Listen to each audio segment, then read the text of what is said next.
We're going to try this one for 10. Yes. So we'll try this. How does this sound? Up closer to my mouth, or should I just do without and project my voice? All right. I will speak from my abdomen as they teach us. I'll try to.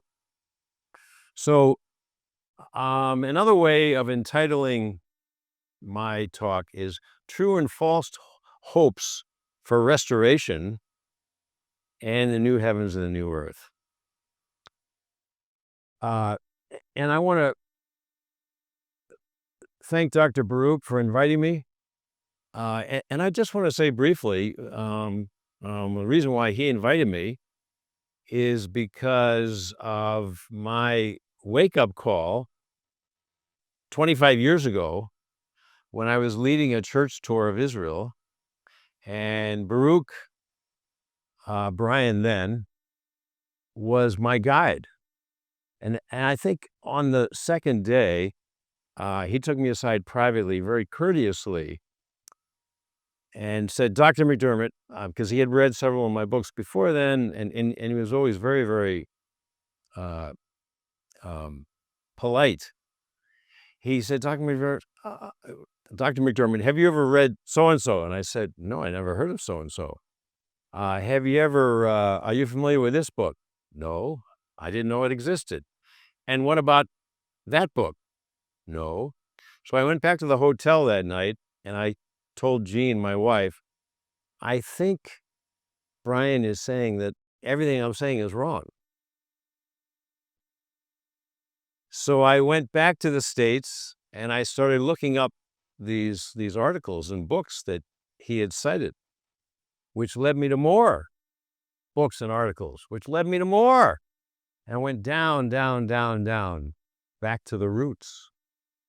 And so I'm here by way of confessing my intellectual sins, my theological sins. And the last 25 years has been one long wake-up call.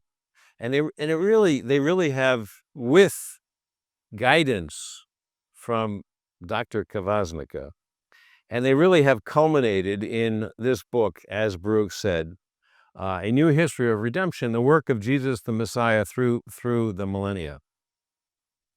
So, True and False Hopes for Redemption and the New Heavens and the New Earth.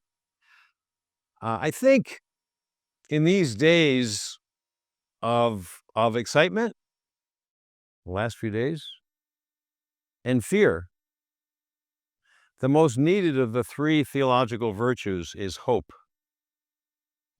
Romans 8:24, we who have the first fruits of the Spirit were saved in hope for what is not seen, the redemption of our bodies, waiting with patience, accompanied by inward groaning. First Thessalonians 5:8, let us be sober, putting on for a helmet the hope of salvation. So hope is a conviction, confident expectation of what God will do in the future based on his promises and the beginning of what he's already done in us by giving us the Holy Spirit. Now, let me lift that up a notch. The value of hope. Hope is to enable us to keep on keeping on, even when there are dark storm clouds on the horizon that might tempt us to fear only doom. That's why it's a helmet. It's a defensive weapon. Paul calls it a helmet. To protect us against the arrows aimed by the devil at our heads, at our thinking. Bad and fearful and despairing thoughts that would cause us to flee or curl up in a ball. So the hope of Israel, what is that?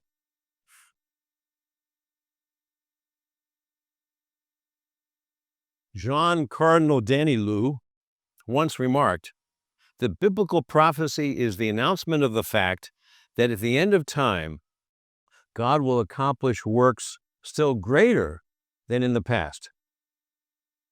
Jews have rightly complained that Christian emphasis on the finished work of the Messiah is problematic because it subordinates the future to the past. They've also pointed out, our Jewish friends, that the church has tended to spiritualize and individualize the eschaton so that it becomes indistinguishable from the lot of the individual soul after death. And the result has been a diminution, a lessening of true hope, which for Jews, as it ought to be for Christians, is far more exciting. To be resurrected into a community and to inhabit a new creation. But Christians have too often downgraded the spectacular hope that we find in the New Testament church, suppressing the faith of more biblically informed theologians like Danilou. Perhaps Paul is the best example of New Testament hope for stupendous events in the future. Paul was looking forward to the restoration of the 12 tribes of Israel, all 12, not just 2. When he told Agrippa that he was on trial for hope in the promise God made to, quote, our fathers, to which our 12 tribes hope to attain as they worship night and day. That's Acts 26. He told the Jewish elders in Rome that it was, quote, because of the hope of Israel that I'm wearing this chain. Acts 28. What was this hope? Most scholars agree that Ezekiel's vision of the dry bones coming to life in chapter 37 was a prophecy that Israel as a people would be resurrected as a people in the land to honor the Lord, the God of Israel, not just some amorphous Lord. This vision came to Ezekiel just after God had told him in the preceding chapter, 36, that one day he would, quote, sprinkle clean water on Israel, cleanse them from all their uncleannesses, and give them a new spirit and a new heart. Both the dry bones prophecy and this one about a new heart link this resurrection and renewal to Israel's return from the nations back to the land. The spiritual renewal comes after the return to the land. Now, Peter also spoke of a future restoration of Israel. In his second speech in Jerusalem, after the Pentecost miracle, he spoke of a future apokatastasis, or restoration, that was still to come. Acts 3:21. Now, remember, this was after Jesus' resurrection, by which time many Christian theologians and Bible scholars have said that everything was completed. There was nothing more to hope for except for the second coming. But Peter would have disagreed with these theologians, for he said a future restoration was still to come. He uses the same Greek word in the Septuagint, which was the early church's principal text for the Bible, for the future return of Jews from all the nations back to the land. At some time after that, Peter was saying there would be restoration. Now, Luke has Peter use the same Greek word that Jesus used when Jesus prophesied just before his ascension in Acts 1:6, that one day he would restore apokathistanes, same root as apokatastasis, the kingdom to Israel. This Greek word was a technical term for the restoration of the Davidic kingdom in its ancestral capital. It was often used in the Jewish literature of the period. So in the Septuagint, in the Septuagint, in Hosea, in Jeremiah, and in Josephus's Antiquities for Israel's future restoration. The hope of Israel, then, is not the resurrection of Jesus, but the restoration of Israel that Jesus' resurrection anticipated. Jesus suggests that his second coming will inaugurate it, for he prophesies that when he returns, the Jewish people of Jerusalem will have had their eyes opened to welcome him. That's Luke 13. Some scholars say he will wait until Jerusalem turns to him so that it will be the conversion of Israel to her Messiah that will catalyze his return. But whether his return is conditional on Israel's welcome or causes that welcome, it's clear that the prophets and Paul and Peter and Jesus all look to a future restoration of Israel with all 12 tribes and the kingdom of God centered in Jerusalem. This would be a time, Jesus said, when the world will be reborn, palingenesia, and his apostles will rule the 12 tribes, Matthew 19. Jesus also suggested a sequence of events before the eschaton.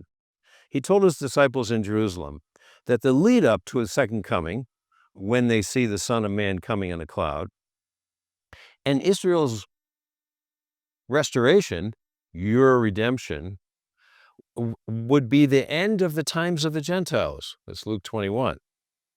Now, when would that be, the end of the times of the Gentiles? When Jerusalem is no longer trampled underfoot, which means controlled by Gentiles. Luke 21 again. Since Jerusalem was reunited after the Six-Day War in 1967, and Gentiles abandoned control after 2,000 years of controlling Jerusalem, some think that the times of the Gentiles are now coming to a close. Now, others say, well, that might be so, but they caution that the transition from the times of the Gentiles to Israel's restoration in the eschaton could be an extended process rather than a singular event. It could be a sequence that culminates in corporate Jerusalem welcoming her Messiah, but one that began long before. Now, true hope. The restoration of Israel is exciting because it's biblical, and the true biblical story is far more interesting than narratives of Christian theology that flatten out its eschatology. Yet even this attention to Israel's future and its role in the world's redemption misses a bit of the grander story to which it contributes.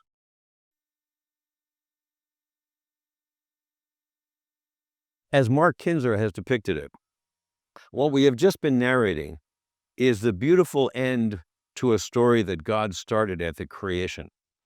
The world was created good, but not holy.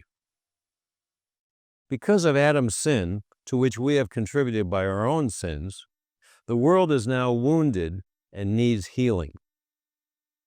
Tikkun. It's broken and needs wholeness. The covenant with the patriarchs and its embodiment at Sinai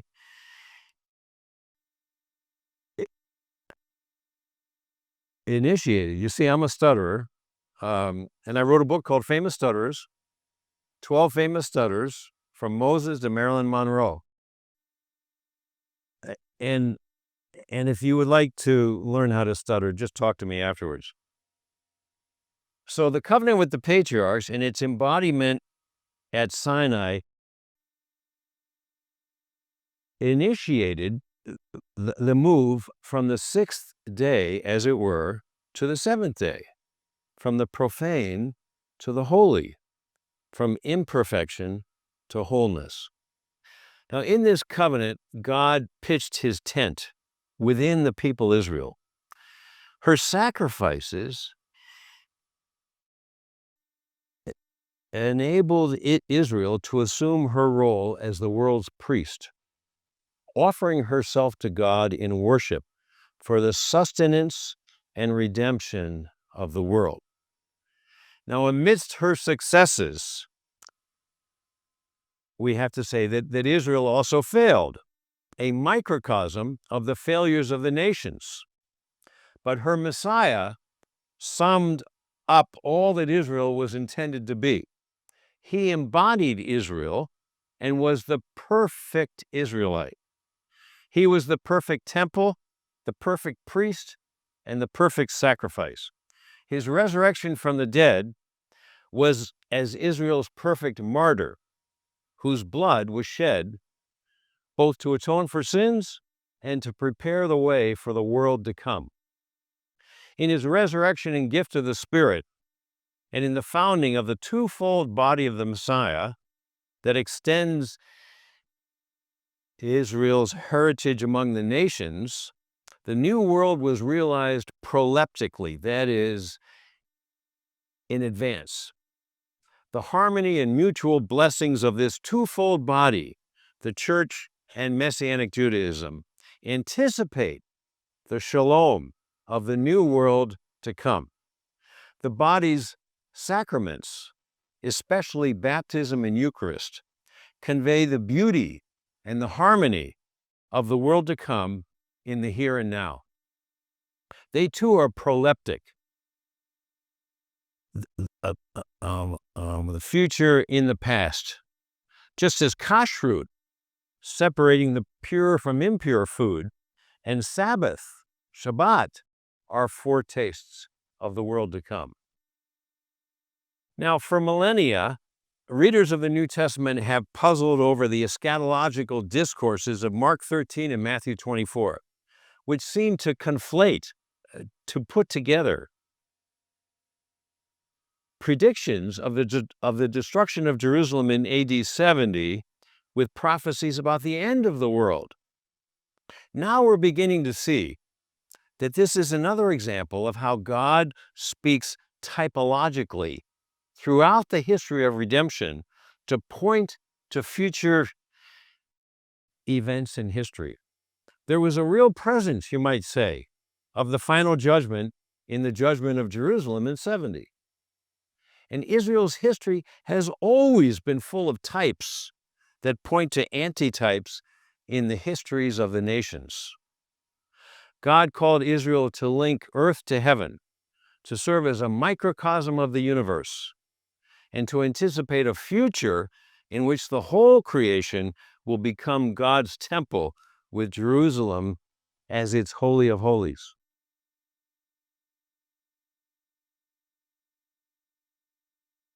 Now, false hope.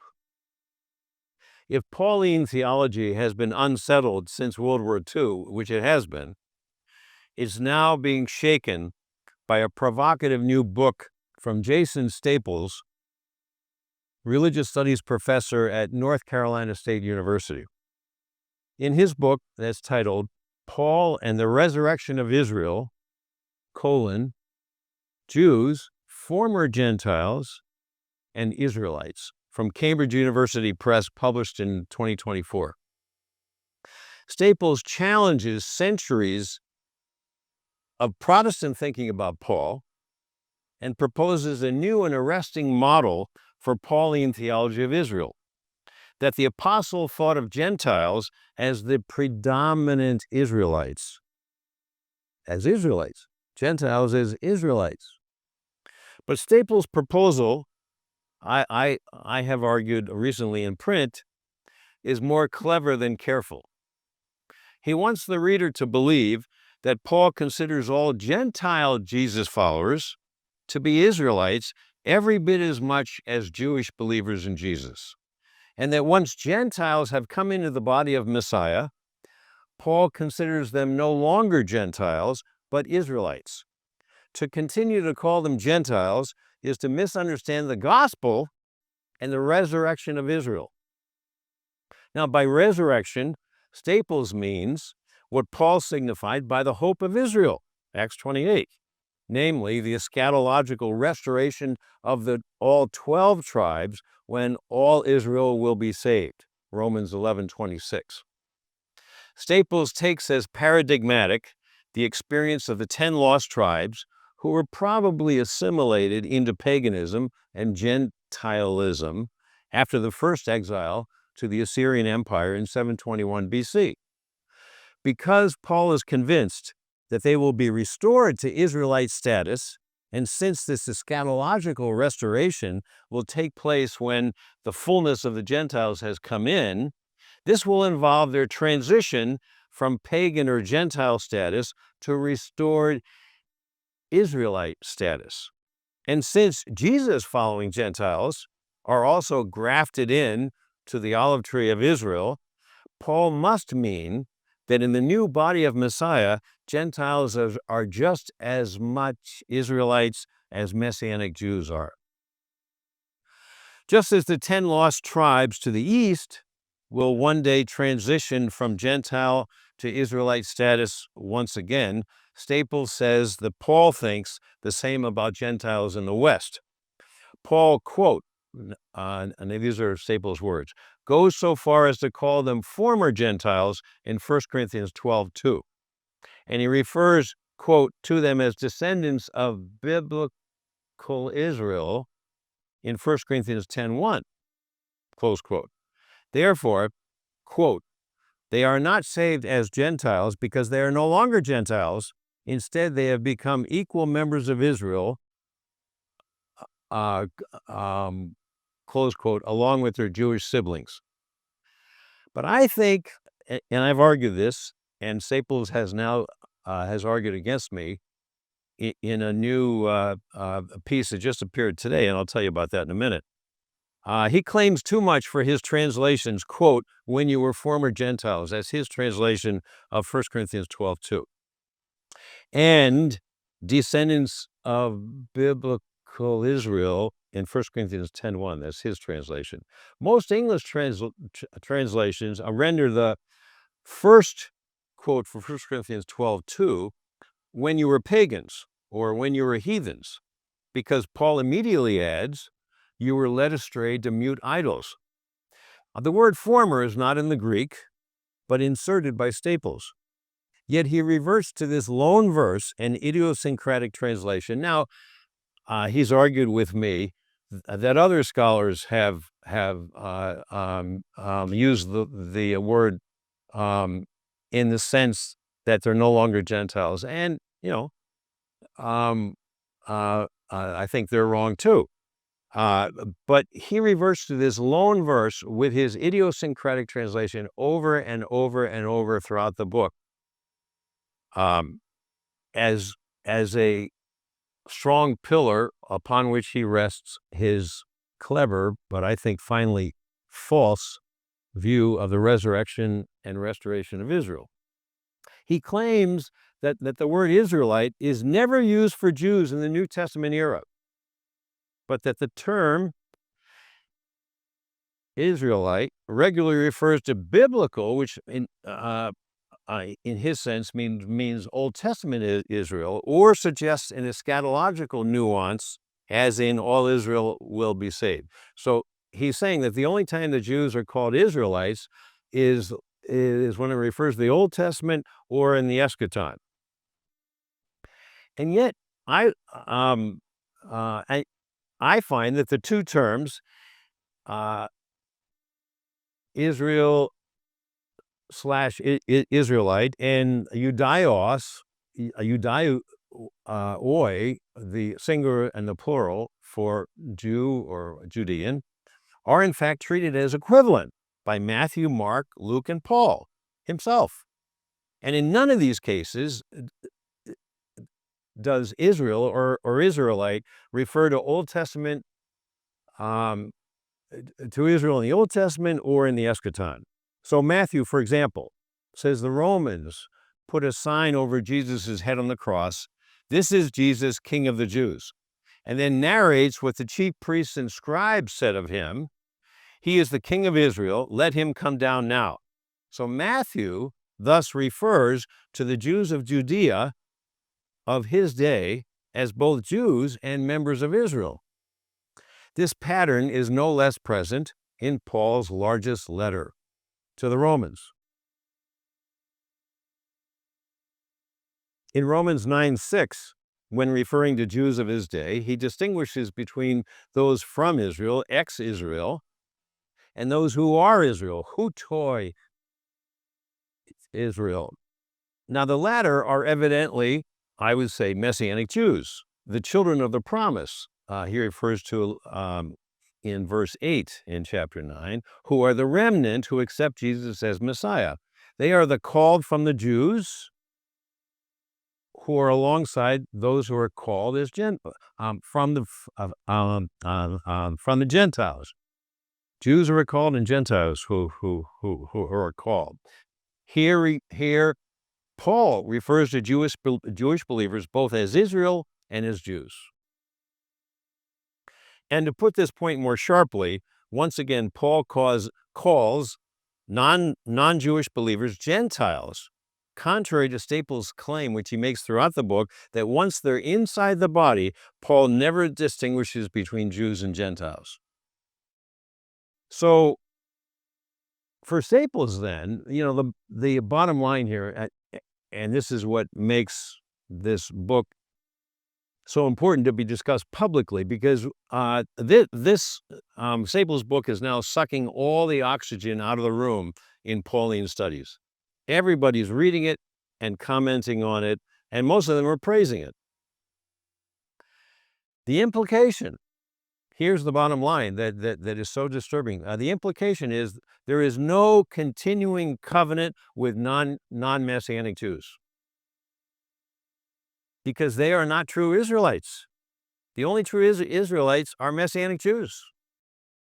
And so non-Messianic Jews, rabbinic Jews, our brothers and sisters, rabbinic Jews, especially the Orthodox and the ultra-Orthodox, cannot claim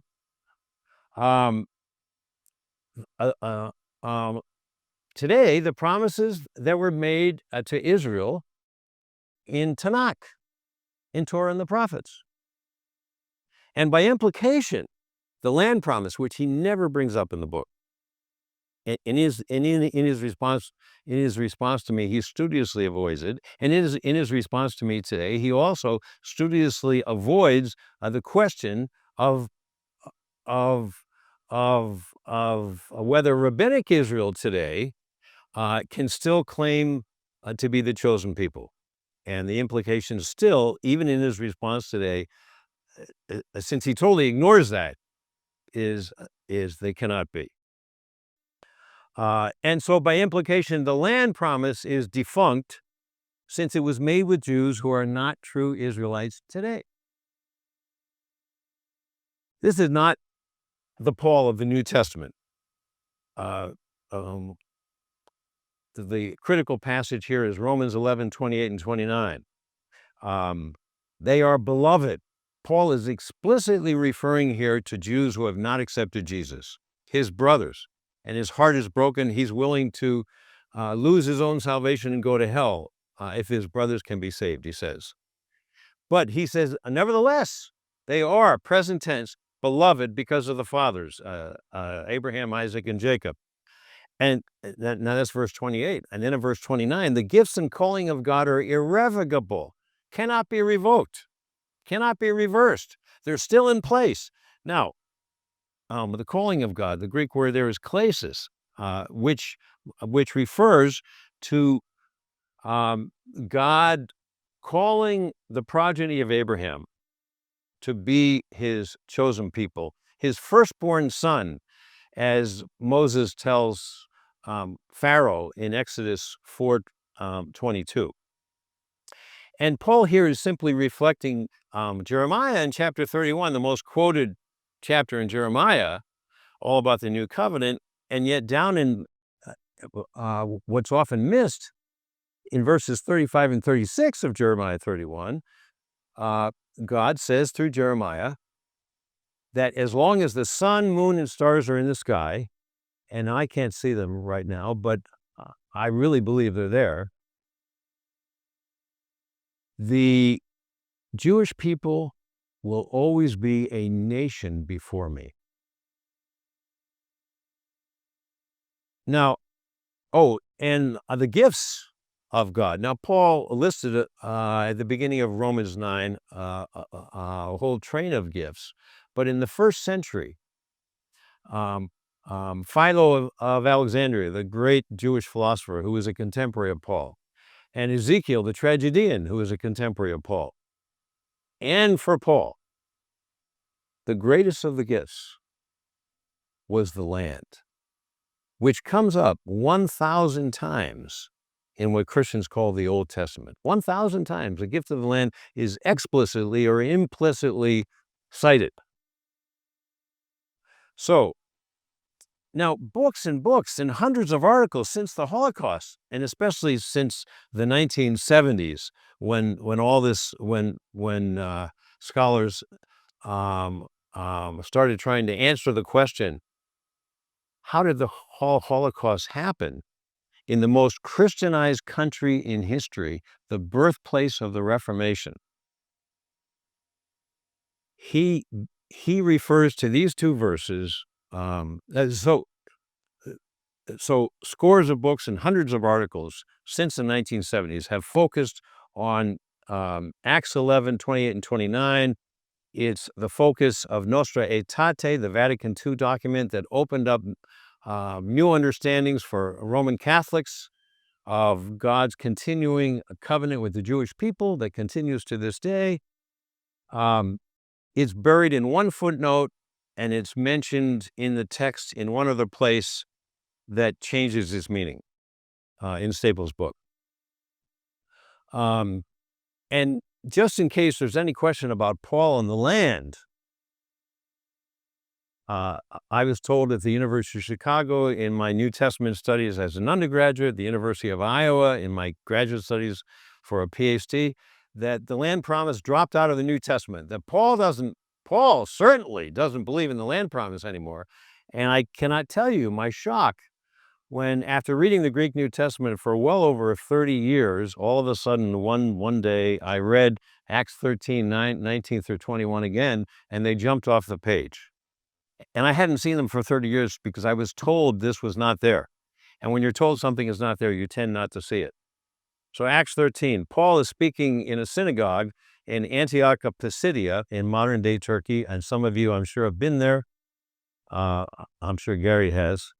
The God of this people is Israel.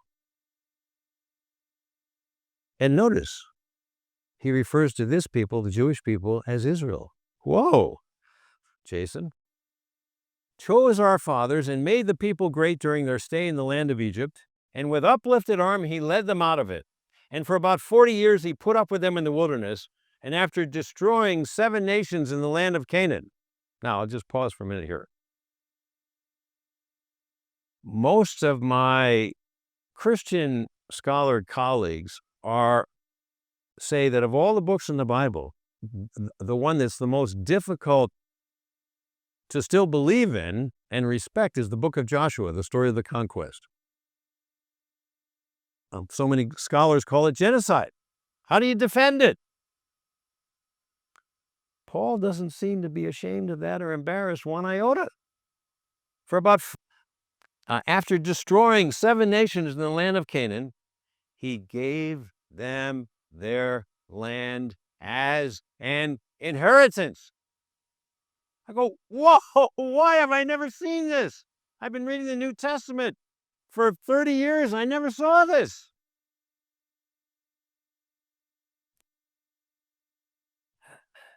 Now, in the article that Staples published today, in response to my article, he says God loves Jews, but he ignores the greater Jewish people, and he ignores the land promise, which I focused on in my article. So he responds to me by studiously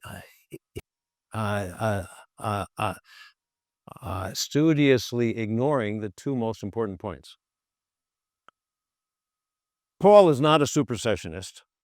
The root word is supersede, which means to go beyond and replace. Paul is not a replacement theologian. He's not a supersessionist. He believed the Jewish people are still the chosen people, and the land is still the Holy Land. we're in Jerusalem. Some of you know, but maybe not all of you knew, that Jerusalem is called the Holy City 5 times in the New Testament, twice in Matthew and 3 times in the book of Revelation. Bookends, the first and the last book of the New Testament. And so we can truly hope, speaking of hope, we can truly hope for what Paul hoped for, the restoration of the 12 tribes, when all Israel will be saved, and Jerusalem will be seen by all to be the center of the new heavens and the new earth. Now, there's a wonderful Jewish, not Christian, scholar of the New Testament by the name of Isaac Oliver. And he wrote a very important book that was published by Oxford University Press about 6 years ago, maybe 7 years ago. And I think if this world lasts another 100 years, New Testament scholars will point back to this as a landmark book, just as Mark Kinzer's first book what was a landmark book. And this book is called Luke's Jewish Eschatology, quote, colon, the national restoration of Israel in Luke Acts. In this book, this Jewish scholar, Isaac Oliver, says that Luke, in Luke Acts, is proposing a bilateral eschatology. Now, Mark Kinzer has told us about a bilateral ecclesiology, and Isaac Oliver is telling us about a bilateral eschatology that would bring the restoration of the kingdom of Israel, Acts 1:6, right along with the cosmic renewal of all things, Acts 3:21, apokatastasis. Now, according to Oliver, these two realizations are not mutually exclusive, but complementary. To use Simeon's words in Luke chapter 2, there will come a salvation which God has prepared before the eyes of all the peoples, a light for revelation to the nations, the Gentiles, and glory for God's people, Israel. Luke expects this corporate salvation will be made manifest in ways that affect the political, the social, and the economic spheres of life. It's not some airy-fairy apokatastasis in the sky. It's down here on the earth, on the renewed earth. So by Oliver's lights, salvation for Luke is not just a spiritual experience that psychologically soothes the conscience of the individual, relieving it of guilt and providing reassurance of immortality. No, that's Greek. That's Gnostic. No, the ultimate goal of redemption is not the ascension of humans into the heavens. It concerns rather the inauguration of a kingdom that will overtake this world and will be centered right here in Israel. In fact, right here in the city of Jerusalem. God's will shall be done on earth as it is in heaven.